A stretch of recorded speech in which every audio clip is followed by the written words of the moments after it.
नमस्कार, बहुत स्वागत है आपका रिपब्लिक भारत पर। आपके साथ मैं हूं मीनाक्षी रजत। सबसे पहले बात महाराष्ट्र की ही करेंगे, क्योंकि अब सवाल ये कि आखिरकार महाराष्ट्र में कौन राजा होगा, कौन मुख्यमंत्री होगा। दो हिस्से जो आप देख रहे हैं, दो चेहरे जो आप देख रहे हैं, हर कोई चाहता है कि इनमें से कोई एक मुख्यमंत्री बने, और यहां तक कि देवेंद्र फडणवीस हो या फिर एकनाथ शिंदे हो। इनके समर्थकों के द्वारा तो पोस्टर भी लगा दिए गए हैं, मांग भी की जा रही है। एक तरफ एकनाथ शिंदे है जो कि पिछले 2.5 साल से मुख्यमंत्री हैं, और अब उनकी तरफ से ये कहा जा रहा है कि जो लाडली बहना योजना सबसे ज्यादा गेम चेंजर साबित हुई है, वो उन्हीं के दिमाग की उपज थी।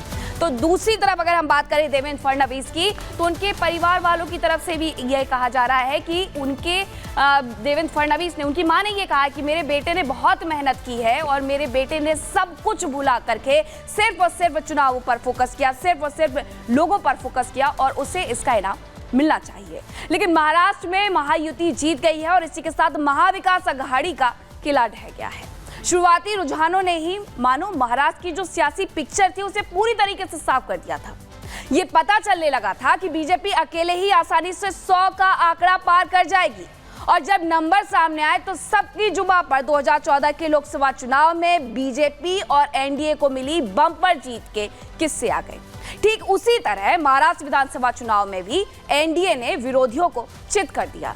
लेकिन अब सवाल ये उठ रहा है कि महाराष्ट्र का मुखिया कौन होगा। ये बीजेपी के लिए बेहद अहम और बड़ा फैसला होने वाला है, क्योंकि देवेंद्र फडणवीस, एकनाथ शिंदे और अजीत पवार तीनों ही मजबूत दावेदार हैं। इसीलिए तो सवाल उठ रहा है कि क्या सीएम डेप्यूटी हो जाएंगे और डेप्यूटी सीएम सीएम हो जाएंगे क्या। तो ये बड़ा सवाल उठ रहा है। लेकिन इसी के साथ ये सवाल भी कि आखिरकार जब बैठक होगी तो उस बैठक में किसे चुना जाएगा विधायक दल का नेता। हालांकि आज एक तस्वीर देखने को मिली जिसमें तीनों ही जो बड़े नेता है महाराष्ट्र के, वो कहीं ना कहीं एक साथ नजर आते हैं, एकता का संदेश देते हैं। लेकिन अब बात करेंगे कि आखिरकार एकता मंत्र से जो जीते हैं उनमें से सीएम कौन होगा, क्योंकि महायुति ने कुल 288 सीटों में से 233 सीटों पर जीत हासिल की है। देवेंद्र फडणवीस के मैदान में रहते हुए बीजेपी ने अकेले बहुमत का आंकड़ा पार किया है। 149 सीटें जिसमें बीजेपी लड़ी, और बीजेपी ने 133 सीटें अपने नाम भी कर ली। अब बात अगर हम एकनाथ शिंदे की करें तो उनकी पार्टी ने भी अच्छी खासी सीटें निकाली हैं। शिवसेना ने 81 सीटों में से 57 पर जीत हासिल की है। शिंदे गुट ने महाराष्ट्र में हिंदुत्व की पिच तैयार की है, जिसका फायदा नतीजों में भी देखा गया है, क्योंकि वो एकनाथ शिंदे सरकार ही है जिसने गाय को राजमाता का दर्जा दिया। लाड़की बहन योजना में भी चुनाव में एकनाथ शिंदे के लिए पूरे खेल को बदल डाला, और इसे वो कहते भी है कि उनके दिमाग की उपज है। इधर अजीत पवार की एनसीपी है जिसमें 59 में से 41 सीटें उन्होंने जीती है और एनडीए को मजबूती दी है। लेकिन अब मुख्यमंत्री तो कोई एक ही बनेगा। अब सवाल यही खड़ा हो जाता है कि आखिरकार मुख्यमंत्री कौन बनेगा। और महाराष्ट्र में किसी भी नेता से पूछेंगे, बीजेपी के किसी भी बड़े नेता से पूछेंगे, तो वो यही कहते हैं कि देखिए कुछ इंतजार कीजिए, जब मीटिंग होगी विधायक दल का नेता चुनेंगे और उसके बाद हम बताएंगे कि आखिरकार मुख्यमंत्री कौन। लेकिन इस सब के बीच कहा यह जा रहा है कि आने वाले 26 से लेकर के 28 तक में यह तय हो जाएगा महाराष्ट्र में कि मुख्यमंत्री कौन होगा। मेरा पानी उतरता दे, मेरे किनारे पर घर मत बसा लेना, मैं समंदर हूँ लौट कर वापस आऊं। छत्रपति शिवाजी महाराज की। दूसरी बार 3 दिन की सरकार जाने के बाद देवेंद्र फडणवीस ने विधानसभा में यह भाषण दिया था। मानो 5 साल पहले ही फडणवीस को पता था कि 23 नवंबर को क्या होने वाला है। 5 साल पहले की गई उनकी यह भविष्यवाणी आज सही साबित हो गई। जनता ने पूरी तरह, मैंने पहले भी कहा था कि पूरी तरह थंपिंग मेजोरिटी मिलेगी। ये पूरा लैंडस्लाइड विक्ट्री है, ये पूरी तरह। बुलडोजर और क्रेन के साथ पार्टी कार्यकर्ताओं ने अपने जनप्रतिनिधियों का स्वागत किया। लेकिन अब महाराष्ट्र का अगला मुख्यमंत्री कौन होगा, इस पर मोहर लगनी है। बम्पर सीट लाने वाले फडणवीस का नाम सबसे आगे चल रहा है, तो हिंदुत्व की पिच तैयार करने वाले एकनाथ शिंदे भी बराबरी पर खड़े हैं। अजित पवार के साथ से संगठन को भी मजबूती मिली है, इसलिए कौन मुख्यमंत्री होगा ये बड़ा सवाल है। हालांकि पार्टी में इसे लेकर किसी तरह की कोई असमंजस नहीं है। गृह मंत्री अमित शाह ने नतीजों से पहले ही इस बात को साफ कर दिया था। मुख्यमंत्री कौन होगा, तीनों पार्टियां इकट्ठा बैठकर इसका तय करेगी। हम शरद पवार जी को कोई मौका नहीं देंगे। ठिठुरन पैदा करने वाली इस ठंड में सीएम पद पर सरगर्मी बढ़ गई है। ये 2-4 दिन में साफ होगा कि कौन सीएम बनेगा, लेकिन अभी तो बीजेपी समेत पूरा गठबंधन हर कार्यकर्ता जलेबी की चाशनी की मिठास में डूबा हुआ है। असमंजस की स्थिति है जरूर, लेकिन वो तभी तक जब तक की मीटिंग नहीं हो जाती है। लेकिन दो नाम जो सबसे ज्यादा चर्चा में है, देवेंद्र फडणवीस और एकनाथ शिंदे। मुख्यमंत्री कौन होगा? अगर हम बात करें देवेंद्र फडणवीस की, तो वो मुख्यमंत्री की रेस में सबसे आगे चल रहे हैं, क्योंकि एनडीए में बीजेपी को सबसे ज्यादा सीटें मिली है। उनके प्रचार प्रसार की वजह से माना जा रहा है। महाराष्ट्र की सियासत में जो सियासत है महाराष्ट्र की, वो फडणवीस के ही इर्द गिर्द घूमते हुए नजर आती है। बड़े नेता हैं वो वहां के। महाराष्ट्र बीजेपी में देवेंद्र फडणवीस का कद भी ऊंचा माना जाता है और उन्हें सब कोई स्वीकार भी करते हैं। इस बात से भी इनकार नहीं किया जा सकता है। पहली बार 2014 में महाराष्ट्र की सत्ता में वो काबिज हुए, मुख्यमंत्री बने। 2.5 साल पहले जब सत्ता परिवर्तन हुआ, उन्हें डेप्यूटी सीएम के लिए तैयार किया गया। वो तैयार भी हो गए, मान भी गए। लेकिन इस बार क्या उन्हें सीएम का पद मिलेगा? महाराष्ट्र बीजेपी का अध्यक्ष रहते हुए पार्टी को उन्हें जीत दिलाई उन्होंने, और यही वजह है कि माना जा रहा है कि वो सबसे आगे इस रेस में हो सकते हैं। अगर हम बात 2019 की करें, तो देवेंद्र ने बीजेपी को जीत दिलाई, ये भी है। इस बार भी महायुति की जीत में फडणवीस का बड़ा रोल है। उनके प्रचार को इसकी वजह माना जा रहा है, और उनकी कई ऐसी योजनाएं रही हैं जिनके कारण जो जीत है वो आज हाथ लगी है। अजीत पवार, एकनाथ शिंदे को लेकर के वो साथ चले हैं। कोई खटपट 2.5 साल में नहीं देखने को मिली है। सीट बंटवारे को लेकर एनडीए में उन्होंने तालमेल बैठाया कि आखिरकार इन चुनावों में किस तरीके से सीटों का बंटवारा हो। सीएम पद से ज्यादा पार्टी को हमेशा ऊपर रखते हैं। जब भी उनसे बात करिए वो यही कहते हैं। महाराष्ट्र और दिल्ली में समन्वय बरकरार रखते हैं, दोनों ही जगहों में। लोकसभा चुनाव के बाद राज्य को मजबूत नेतृत्व उनके द्वारा दिया गया, क्योंकि सवाल उठे थे कि आखिरकार इतना बड़ा लॉस कैसे हुआ, लेकिन उसे कहीं ना कहीं उन्होंने पूरा कर लिया। नेतृत्व के कारण ही 7 महीने बाद जनादेश पलट गया। आप देखिए, क्योंकि लोकसभा चुनावों में जिस तरीके से महायुति को लेकर सवाल उठ रहे थे, इतनी कम सीटें, तो वही विधानसभा चुनावों में सबसे ज्यादा सीटें लेकर के आए हैं। शुरुआत से ही हिंदुत्व की लाइन उन्होंने पकड़ के रखी है। जो बीजेपी 90 के दशक में गई, महाराष्ट्र में एंट्री की, तब भी हिंदुत्व के कार्ड से ही की और हिंदुत्व की लाइन पकड़ के रखी, और इसे ही आगे फडणवीस के द्वारा बढ़ाया गया था। बाला साहेब ठाकरे के विचारों को उन्होंने आगे बढ़ाया है। ये एकनाथ शिंदे के बारे में। महाराष्ट्र में हिंदुत्व से जुड़े कई फैसले उनके द्वारा लिए गए हैं, और उनकी झलक आज भी उनके हर फैसले में देखने को मिलती है। हिंदुत्व के फैसले पर लगातार साधु संतों का समर्थन भी उन्हें मिलता रहा है, आशीर्वाद भी उन्हें मिलता रहा है।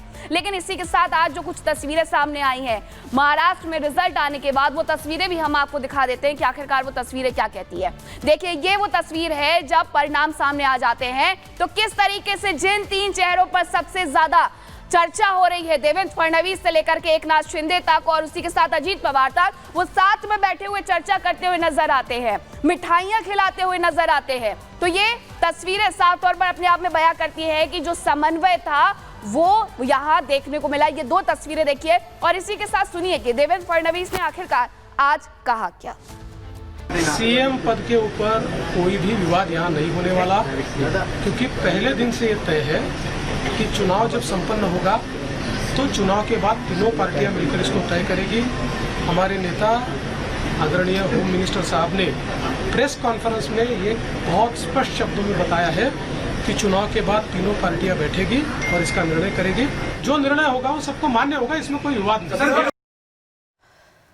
तो देखिए, दावेदारी जो है वो मजबूत नजर आती है, लेकिन आज जब देवेंद्र फडणवीस मीडिया के सामने आए तो बड़े ही सधे शब्दों में जब उनसे ये पूछा गया कि आखिरकार अब मुख्यमंत्री कौन होगा, सधे शब्दों में वो जवाब देते हैं, थोड़ा इंतजार कर लीजिए। और इसी तरीके से अगर हम एकनाथ शिंदे की बात करें तो उनकी तरफ से भी यही कहा गया, यानी कि असमंजस की स्थिति होते हुए भी सब कुछ साथ है कि तीनों ही पार्टियां एक साथ है, महायुति एक साथ है, और आने वाले वक्त में जो सीएम होगा वो सबको स्वीकार होगा।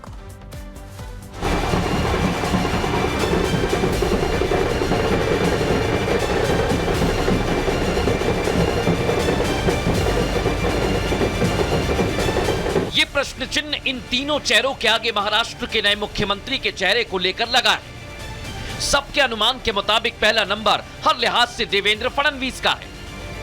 रेस में एकनाथ शिंदे भी मजबूत दावेदार हैं, और उनके बाद अजित पवार भी इस रेस का हिस्सा हैं। फडणवीस अमित शाह और पीएम मोदी के वफादार माने जाते हैं, लेकिन बीजेपी ने हाल के सालों में कई राज्यों में सीएम बनाने के फैसले से चौंकाया है। ऐसे में कहा जा रहा है कि फडणवीस के बदले बीजेपी क्या किसी ओबीसी चेहरे पर दांव लगा सकती है। फडणवीस विदर्भ के ब्राह्मण चेहरा है। इस बार चुनाव कई मायनों में अहम था। पहला ये कि ऐसा पहला विधानसभा चुनाव है जिसमें शिवसेना और एनसीपी के दो धड़ों में बंटने के बाद वो अलग अलग चुनाव लड़ रहे हैं। दूसरा ये कि किसी भी गठबंधन या दल ने चुनाव के दौरान मुख्यमंत्री चेहरे की घोषणा नहीं की। शायद इसके पीछे पार्टियों की रणनीति रही कि सीटों की संख्या के हिसाब से वो मुख्यमंत्री पद पर दावा करेंगे, और अगर रणनीति यही थी तो उस हिसाब से तो मुख्यमंत्री पद के लिए बीजेपी फ्रंट फुट पर नजर आ रही है, लेकिन दावेदार इस पर स्पष्ट रूप से कुछ नहीं कह रहे।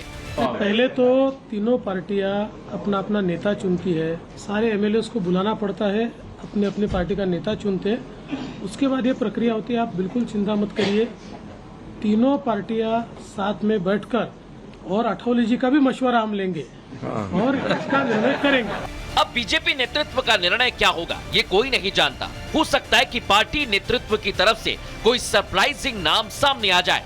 पिछले चुनावों में दूसरे राज्यों में यही ट्रेंड देखा गया है। मध्य प्रदेश, राजस्थान और छत्तीसगढ़ में अचानक से किसी लो प्रोफाइल चेहरे को सीएम बनाया गया। एमपी में जब शिवराज सिंह चौहान के सीएम बनने की चर्चाएं तेज थी, तब भी पार्टी हाईकमान ने मोहन यादव को सीएम बनाकर चौंका दिया।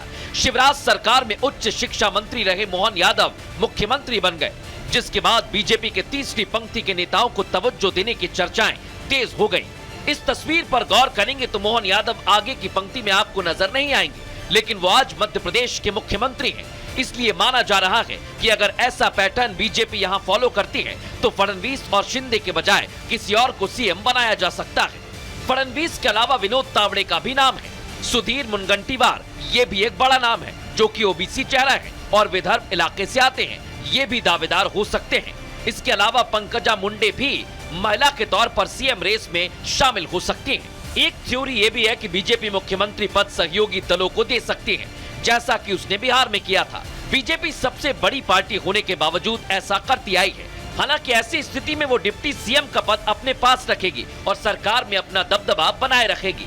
अब महाराष्ट्र में नंबर गेम के हिसाब से सीएम बनेगा या बीजेपी दूसरा बड़ा दांव खेलेगी, ये आने वाला वक्त बताएगा। दर्शकों, जून में लोकसभा चुनाव के नतीजों में मिली कम सीटों से महायुति में निराशा थी, लेकिन आज विधानसभा चुनाव में मिली प्रचंड जीत ने उस निराशा को खत्म कर दिया और मुस्कान में तब्दील कर दिया। लेकिन ये जीत यूं ही नहीं मिली है। निचले स्तर से लेकर के शीर्ष नेतृत्व का सबसे अहम योगदान रहा। 5 महीने की कड़ी तपस्या का नतीजा है कि पहली बार महाराष्ट्र में किसी गठबंधन को इतनी ज्यादा सीटें मिली हैं।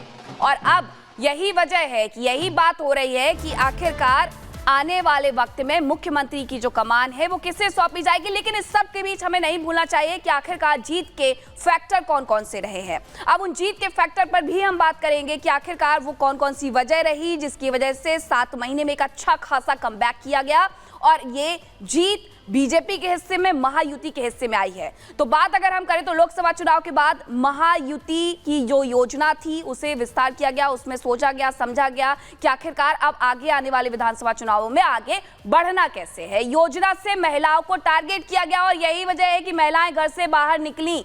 लाडली बहना योजना के तहत उन्हें जो लाभ मिला, क्योंकि डायरेक्ट पैसे उनके खाते में जाते हैं, योजना के तहत 500 रुपए खाते में डाले जाते हैं, तो महिलाओं ने कहने पर भी घर वालों के इस बार जाकर के महायुति को वोट किया और किसी को वोट नहीं किया। दूसरी तरफ अगर हम बात करें, विधानसभा चुनाव के दौरान 2100 रुपए देने का वादा भी किया गया था। ये जो वादा था, महिलाओं के मन में ये सवाल भी उठा कि जब 500 रुपए आ रहे हैं तो जो वादा किया जा रहा है यानी वो पैसे भी आएंगे, और यही महिला को फैक्टर माना जा रहा है कि उन्होंने कहीं ना कहीं बीजेपी के हिस्से ये जीत दर्ज करवाई है। क्या क्या रिएक्शंस आ रहे हैं, प्रतिक्रियाएं आ रही हैं, वो भी आपको सुनवा देते हैं। पूरी तरह, मैंने पहले भी कहा था कि पूरी तरह थंपिंग मेजोरिटी मिलेगी। ये पूरा लैंडस्लाइड विक्ट्री है ये पूरी तरह। जनता ने भरपूर दिया है, अभी उनको उनकी जगह दिखाई है। मुझे ऐसा लगता है कि प्रधानमंत्री जी ने एक जो नारा दिया था, एक है तो सेफ है, सब समाज को साथ में लाने वाली जो बात प्रधानमंत्री जी ने कही थी, महाराष्ट्र के लोगों ने उसको रिस्पॉन्ड किया है। निश्चित रूप से जो लोग तुष्टीकरण की राजनीति करना चाहते थे, जो डिविजिव पॉलिटिक्स करना चाहते थे, उनको करारा जवाब जनता ने ही दिया है। और इन चुनावों के साथ साथ आधुनिक अभिमन्यु भी मिल गए हैं। आज जब देवेंद्र फडणवीस मीडिया से मुखातिब हुए तो उन्होंने आधुनिक अभिमन्यु खुद को करार दिया और कहा कि आखिरकार उन्होंने इस पूरे चक्रव्यूह को किस तरीके से तोड़ा है। जो वोट जिहाद की बात आई, 15 मिनट की बात आई, उसे तोड़ा। नफरती मौलाना जिनकी तरफ से बयान दिया गया, भड़काऊ बयानबाजी की गई, वोट जिहाद। और इसी के साथ साथ अगर हम वक्फ बिल की बात करें, मुस्लिम तुष्टीकरण की बात करें, AIMPLB की बात करें, तो ये तमाम ऐसी चीजें थी जो महाराष्ट्र के विधानसभा चुनाव में कहीं ना कहीं चक्रव्यूह की भूमिका निभा रही थी। लेकिन इस सब को भेद करके जीत हासिल की और बीजेपी ने जो सीटें जीती उसके अभिमन्यु बने देवेंद्र फडणवीस। देवेंद्र फडणवीस ने क्या कहा था, सुनिए। आधुनिक अभिमन्यु हूँ, चक्रव्यूह को भेदना जानता हूँ। हमने चक्रव्यूह को भेदा है और ये कोई मैं पहले भी कह रहा हूँ, वापस कह रहा हूँ, इस विजय में मेरा बहुत छोटा उसमें मैं समझता हूँ कि सहभाग है। एक ये हमारी जो पूरी टीम है, इस टीम ने इस विजय को लाया है। तो एक तरफ महायुति है जिसने जीत दर्ज कर ली है, लेकिन दूसरी तरफ महाविकास आघाड़ी भी है, उसे भी भूलना नहीं चाहिए, क्योंकि सबसे पहले उनकी तरफ से ही ये शुरू हो गया था कि अब जैसे ही रिजल्ट आएंगे हम अपने विधायकों को इस होटल में रखेंगे, उस होटल में रखेंगे, लेकिन वहां तक चीजें पहुंची ही नहीं। अब जब वहां तक स्थिति नहीं पहुंची तो पहले EVM का राग अलापा गया, फिर उसके बाद कहा गया कि दोबारा से चुनाव करवाया जाए। इस सबसे भी बात नहीं बनी। जब उन्हें लगा कि अब कुछ नहीं होने वाला है तो आखिरकार आने वाले वक्त में विपक्ष का नेता कौन होगा सदन में, इसे लेकर के अब खटपट शुरू हो गई है। देखिए,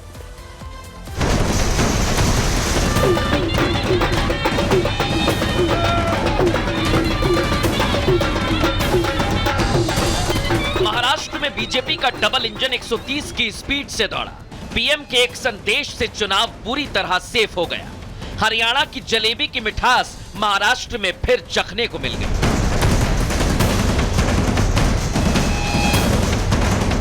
जीत प्रचंड है। कार्यकर्ताओं को अपने नेताओं पर घमंड है क्योंकि ये जीत बड़ी है।